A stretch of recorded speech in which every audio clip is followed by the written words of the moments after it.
د طالبانو بنسټګر د طالبانو د ډلې راز افشا کړ. تازه د مجرمینو په اړه طالبانو څه ویلي دي، څه ورسره کوي، په دې اړه ټول معلومات دغه ویډیو کې وګورئ او د لا ډېرو لپاره یوټیوب چینل سبسکرایب کړئ.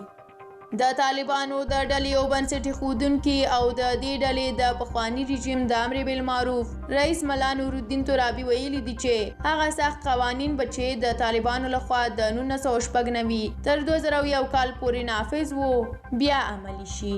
ملا ترابي له اسوسییټډ پریس سره په مرکه کې د طالبانو پر پخواني رژیم د نیوکو په ردولو سره ویلي دي چې ټول پر موږ په سټیډیوم کې د حکم د اجرا له امله نیوکه کوي، خو موږ هیڅ وخت د هغوی د قوانینو او مجازاتو په اړه څه نه دي ویلي.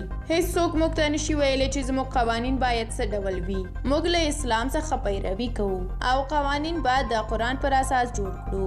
په افغانستان کې د طالبانو له بیا واکمنېدو سره د ډلې تر اوسه له محدودو اداراتو پرته میرمنو ته د کار او د ښوونځیو لوړو ټولګیو ته د پیلېدو اجازه نه ده ورکړې. ملا ترابي چې اوس 80 کلن دی او د طالبانو په کابینه کې د افغانستان د زندانونو د ادارې سرپرست دی، د طالبانو د پخواني رژیم له کړنو څخه د دفاع ترڅنګ ویلي دي چې د غلو د لاسونو پرې کول د ډېرو د امنیت لپاره ضروري دی. هغه زیاته کړې ده د طالبانو سرپرسته کابینه د سایې پالیسۍ د جوړېدو په حال کې ده چې آیا له دې وروسته په عام محضر کې شرعي حدود عملي شي که نه. طالبانو په 90 لسیزه په عام محضر په خاص ډول په غازي سټیډیوم کې شرعي احکام پلي کول. په تېرو 2 اونیو کې طالبانو په 2 مواردو کې غله نیولي دي.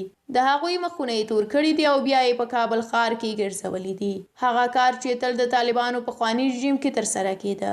ملا ترابي چې نوم یې د ملګرو ملتونو د بندیزونو په تور لیست کې دی، اسوسییټډ پریس ته یې ویلي دي چې موږ د پخوا په پرتله بدل شوي یو. هغه ویلي دي چې طالبان اوس د تلویزیونونو کتلو، د موبایل درلودو او عکس اخیستلو ته اجازه ورکوي، ځکه د هغه په وینا دا د خلکو اړتیا ده او طالبان رسنیو ته د خپلو پیغامونو د رسیدونکو وسیلو په توګه ګوري. له دې سره سره د امریکا متحده ایالات او د نړۍ نور هیوادونه د طالبانو پر لفظي ژمنو بې باوره دي او تل یې ټینګار کړی دی چې هغوی باید د همشموله حکومت د جوړېدو، د اقلیتونو او میرمنو د حقونو په ګډون د بشري حقونو د تامین په برخه کې خپل تعهدات په عملي ډول پلي کړي. ډیره زیاته مننه چې دا ویډیو مو تر پایه ولیدله. که زموږ یوټیوب چینل سبسکرایب کړئ نو زموږ راتلونکي ویډیوګانې به له لاسه ورنه کړئ. زموږ پخوانیو ویډیوګانو ته هم یو سر ووهئ. تر بیا ښه وخت ولرئ.